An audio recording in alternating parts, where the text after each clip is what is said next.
peoples, and welcome back to another video. No fancy preamble for this one, it's all in the title. Today we're going to be talking about 7 books to read in Pride Month.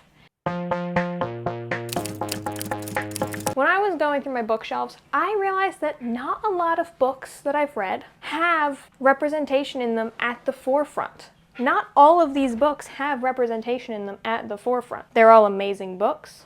A lot of them are gay. You should read them during Pride Month or any time of the year, but it just sort of like cemented in my mind that 1, I need to read more LGBTQ+ romances. We'll get to that. And 2, there needs to be more representation in media. So much more representation. Which is why, if you're watching this video and you happen to be a writer, you should definitely stick around because this month I'm going to be doing 2 other videos on how to write LGBTQ+ representation. I myself am a writer, and I feel really passionately about representation in all forms, but LGBTQ+ rep is extra close to my heart for obvious reasons. I mean, it's on my face. But these are 7 books to read in Pride Month. First up, we have a book that recently hit the screens in Nimona. Now, I read this book years and years ago and it instantly became one of my favorites. The LGBTQ+ rep is subtler than it is in the movie. If you've seen the movie, the story is almost completely different than the comic.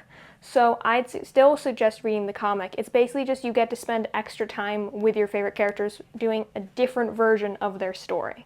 It's really cool. I enjoyed the movie and the comic, but the comic is my personal favorite. It is perfect for if you like sci-fi fantasy. It is perfect for if you like to laugh and then to also maybe feel like you need to cry, but mostly laugh. It's a very funny story, but the ending cemented it as one of my favorite books of all time. I love the ending. Nimona is an impulsive young shapeshifter with a knack for villainy.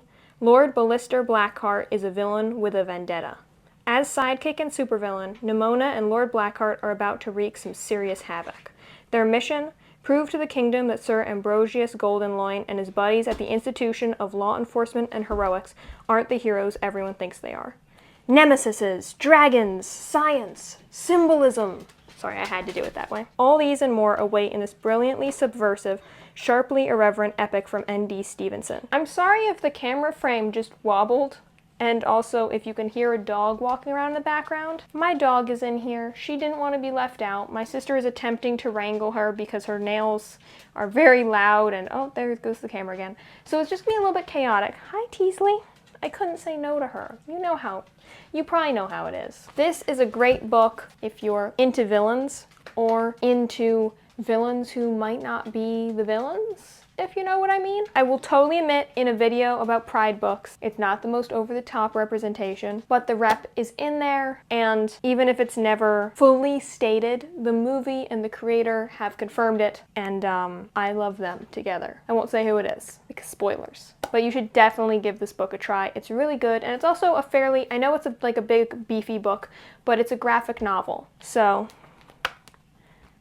the art is lovely.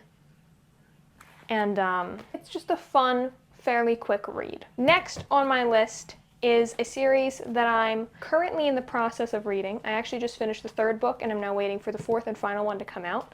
And that is The Locked Tomb, specifically starting with Gideon the Ninth by Tamsin Muir. I love this book. I was in a reading slump where I did not read any novels for like years, and this book single-handedly got me out of that slump in like a day. The most fun you'll ever have with a skeleton. It is. I've never liked skeletons this much. The Emperor needs necromancers. The 9th necromancer needs a swordswoman.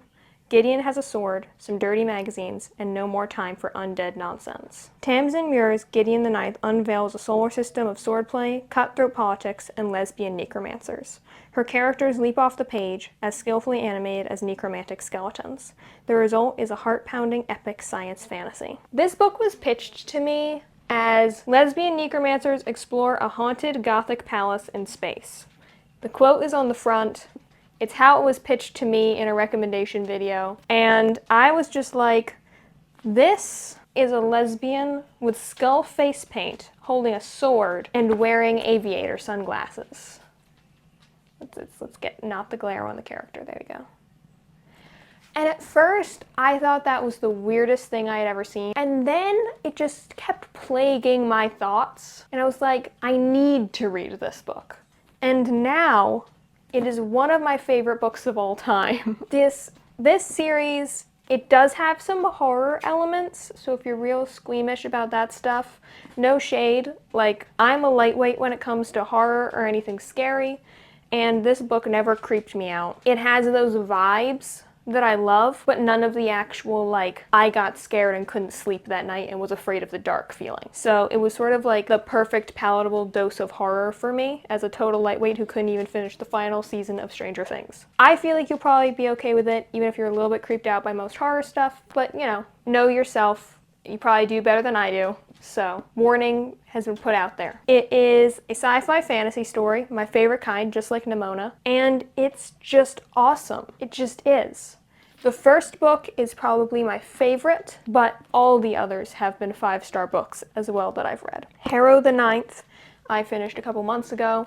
That was really good. There was like this big aha moment that got me. Nona the Ninth, I literally finished this morning, and I loved that book to pieces. The characters are just really well crafted, and the relationships between them are so interesting and thought out. It feels like every character on the page has lived a full life up until the moment you meet them. Even the side characters that are just like in one scene. It just feels like that much thought has been put into them. I think you'll like this book if you liked Six of Crows. Gives me sort of that vibe a little bit. I think that you'll like this book if you like creepy vibes and mysteries and well thought out characters. I think that you'll like this book if you love immersive world building that makes you wish you could visit the location. This book and its sisters are amazing, and I cannot wait for Alecto the Ninth to come out. The representation is pretty in your face. They're very lesbian, but if you're looking for like a sweet romance to be woven into it, this probably isn't the book for you. So next up is Giant Days. So far, I have talked about some sci-fi fantasy stuff that I love, but I wanted this video to have options for all kinds of reading tastes. And so after some funny but heavy stories, here's one that's just funny. Susan, Esther, and Daisy started at university 3 weeks ago and became fast friends. Now, away from home for the first time, all three want to reinvent themselves. But in the face of hand-wringing boys, personal experimentation, influenza, mystery mold, a word I can't pronounce, and the willful, unwanted intrusion of academia, they may be lucky just to make it to spring alive. Going off to university is always a time of change and growth, but for Esther, Susan, and Daisy, things are about to get a little weird. And little weird they do become. I always say that line after I finish reading that. I love this book series. I'm still reading it. It is a comic. Again, beautiful art. They have multiple different artists over the course of the series because it is so long. And it's just a contemporary dramedy, I guess you would say, about Susan, Esther, and Daisy as they try and survive university. Slight spoilers, but one of the characters turns out to be a little bit gay. We do have our representation in there, and we get some wonderful sections about discovering your sexuality and having your first girlfriend, all of that wonderful stuff that I just ate up. Also about a heartwarming friendship between 3 girls as they support each other through university and all the wacky hijinks that ensues. I think you'll like this book if you watch a lot of sitcoms, like me. I love a good sitcom. I think that you'll like this book if you're looking for something lighthearted and cheerful that you can just breeze through, not in a bad way, but like in the best way of just being able to sit down and devour in a setting. It just cheers you up if you're in a bad mood. This is like my comfort story. When I'm in a bad mood, I read Giant Days and it cheers me up. And the characters are great and they're relatable. And even though it's like just sort of funny, they do grow over the course of it. And they're like, I don't know, they're just, I love all the characters so much. You get so invested in their storylines. And if you do want some romances where people end up together, then this does have a little bit more of that. It wouldn't be an LGBTQ plus book recommendations video if I didn't put Heartstopper on it. I hope you've heard of this book. I hope you've read it, but if you haven't read it, you really need to. This is another one that recently ended up on Netflix. The show and the comic are both amazing. I read the comic first and then I watched the show, but you can do it in whatever order. They'll still both have tons of great stuff that you can enjoy. It's not like you have to watch one or read one. This is the book that made me decide maybe I do like contemporary romances. Sweet and heartwarming, and it just blew me away with how much it was able to tackle difficult subjects and like the amount of representation in it for so many different people. It's amazing. I love this book so much that I had already read it when I bought this copy, just because I was like, oh, well, I need to own a physical copy because it's one of my favorite books of all time. Boy meets boy. Boys become friends. Boys fall in love. Shy and soft-hearted Charlie Spring sits next to rugby player Nick Nelson in class one morning. A warm and intimate friendship follows, and that soon develops into something more for Charlie, who doesn't think he has a chance. But Nick is struggling with feelings of his own, and as the two grow closer and take on the ups and downs of high school, they come to understand the surprising and delightful way in which love works. It's so good. It's so cute. Like, it's an amazing book. The representation for so many different identities is all in there. A lot of times when you read books that are about LGBTQ plus characters, like specifically, it's about how hard it is to be a member of that community. And this book talks about how hard it is, but it also gives you hope. And it's like, it's hard, but it's also beautiful being a part of this community. And that's really important. I'm actually going to be doing a video soon about what writers can learn from the Heartstopper show. I would do the comic because I love it, but you know, the show follows the same storyline and has gifts, and unfortunately comics don't have gifts. So like, stick around if you want to see that. I talk all about how the representation is handled so well in here. But for now, just a short like why you should read it and who should read it. I think you should read it if you're a member of the LGBTQ plus community, and I think you should read it if you're not a member of the community. It's just relatable for anybody because it's about being a human and being a teenager and first loves and like learning to be confident in yourself. A beautiful book about the beauty of being yourself, and everybody should read this book. I love it to pieces. It is another graphic novel, and the art is lovely. I love the art. This is also a good option because you can find it on Webtoons. So there are options for even if you don't want to spend any money. We've talked about some sci-fi fantasy. Now it's time to talk about some sci-fi. And to do that, we need to talk about Invisible Kingdom. I read all 3 of these graphic novels a couple years ago, and I mean, there's a rainbow on the cover. I just noticed that now. It's a great story, and the art is stunning. I mean, it's just beautiful. The characters are wonderful, and the relationships are complicated. Follow the prophet or the prophet. In a distant galaxy, 2 women discover an inconceivable conspiracy between the world's most dominant religion and an all-powerful megacorporation. Suddenly, the prey in a desperate interstellar chase, they're faced with a life-or-death decision. Reveal the truth or risk plunging their worlds into anarchy. You should read this if you want a story that feels a little bit like Guardians of the Galaxy.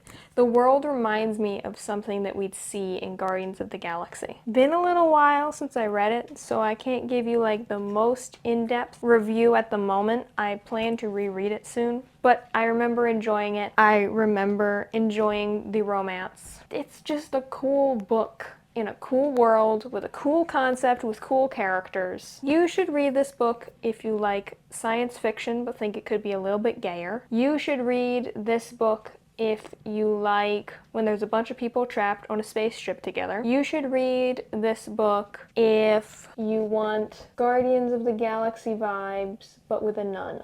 That is all I will say. Now, the next book I do not own a physical copy of, unfortunately. I read it on my Kindle, but I plan to buy a physical copy soon. And that is Six of Crows.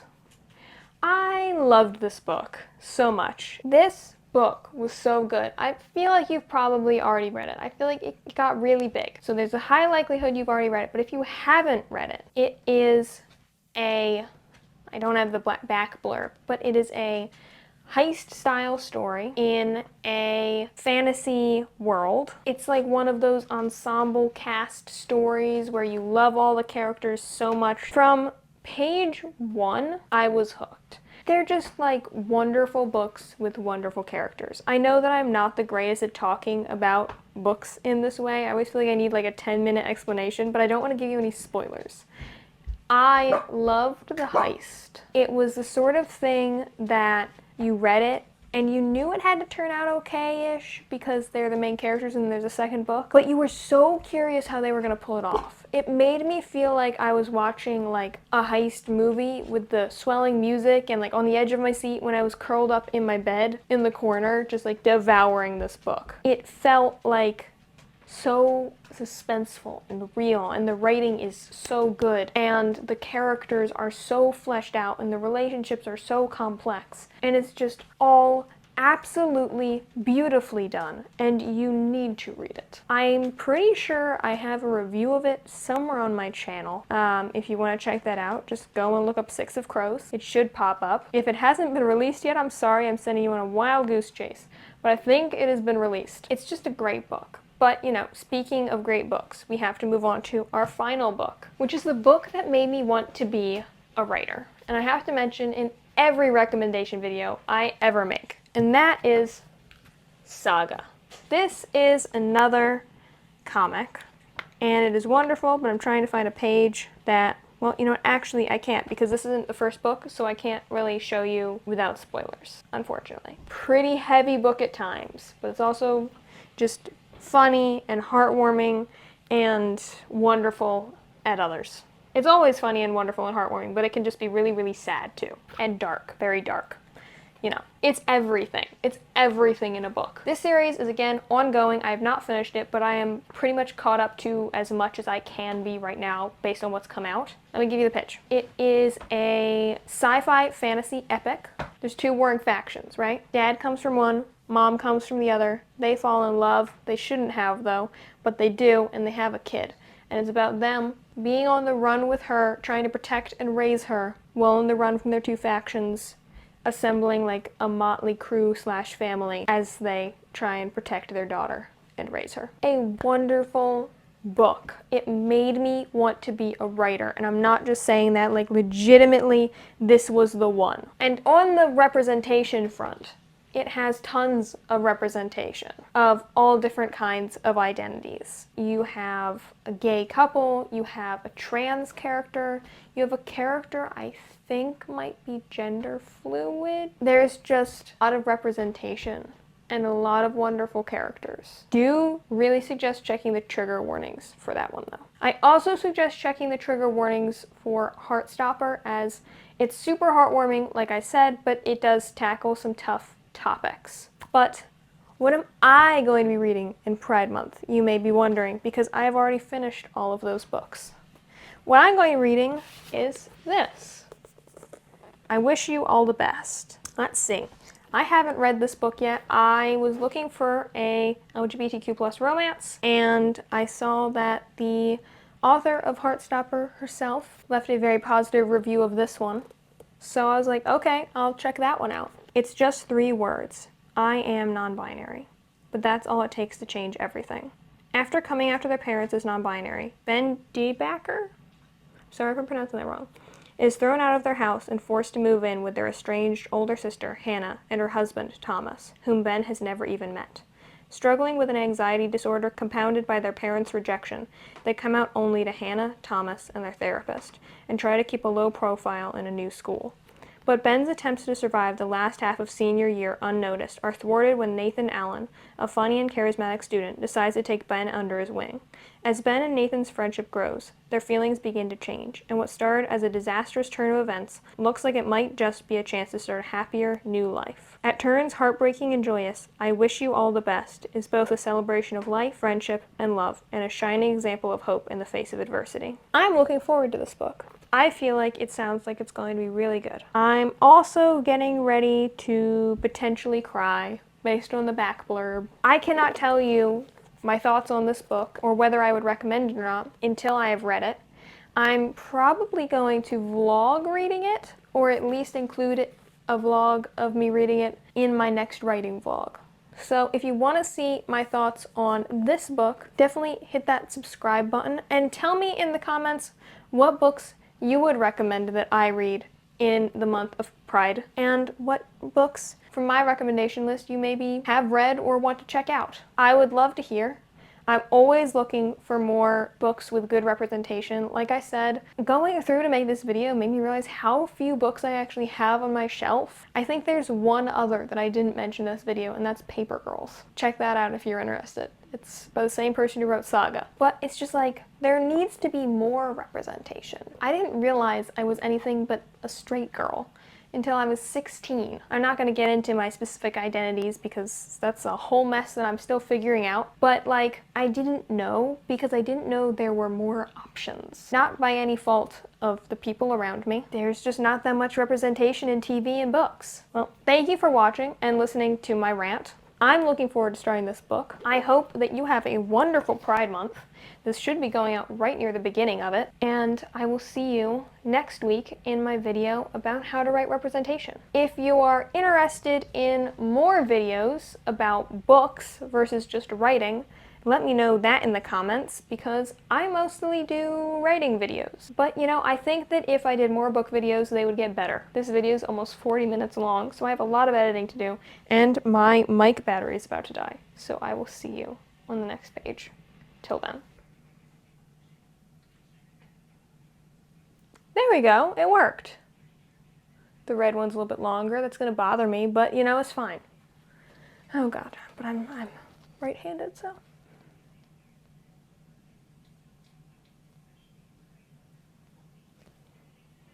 I now have a gay face, as if I didn't already. Okay, I'm gonna touch up that red line because it's gonna bug me.